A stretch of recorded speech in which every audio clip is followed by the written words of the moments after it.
চট্টগ্রামের আরেক কৃতি সন্তান স্বরাষ্ট্রমন্ত্রী। আজকে আমাদের চট্টগ্রামে একটা কথা এসেছে, ওদের ফতোয়ার জন্য আর মাদ্রাসায় যেতে হবে না। তো আমি জিজ্ঞেস করলাম কেন? ওদের ফতোয়া তো আপনাদের এই পার্লামেন্টে দেওয়া হয়। ফতোয়া কিরকম? ফখরুল ইসলাম মাননীয় মন্ত্রী, উনি যেমন ইসলাম নয়, জামাত ইসলামীও ইসলাম নয়। মানে স্পিকার, জামাত ইসলামীকে জানতে হলে 100 বছরের ইতিহাস জানতে হবে। জামাত ইসলামী কি ইসলামী দল না অন্য কিছু, সেটার ফতোয়া দেওয়ার দরকার নাই। তাই আমাদের চট্টগ্রামে এখন বলতেছে হাল জমানার মুফতি তিনি, আর একটা বললাম না, আলিফ বাতা জানেন না।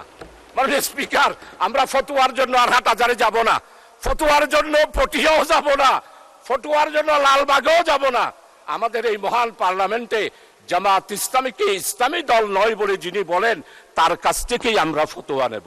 মানে স্পিকার, জামাত ইসলামের ইতিহাস, গণতান্ত্রিক আন্দোলনের ইতিহাস, জামাত ইসলামের ইতিহাস, ইসলামের উপরে যখন এই আঘাত এসেছে, জামাত ইসলামী বজ্রকণ্ঠে রাজপথে প্রতিবাদ করেছে, সারা বিশ্বে স্বীকৃতি দিয়েছে। জামাত ইসলামী হলো ইসলাম রক্ষার জন্য একটি মাত্র বাংলাদেশে, অন্যান্য ইসলামী দলের মতো নয়।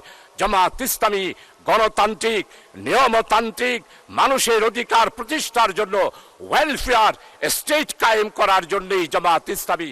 তাই নির্বাচনের আগে আমাদের বক্তব্য ছিল ন্যায়, ইনসাফ, বৈষম্যহীন, কল্যাণময় একটি রাষ্ট্র আমরা কায়েম করতে চাই। মাননীয় স্পিকার,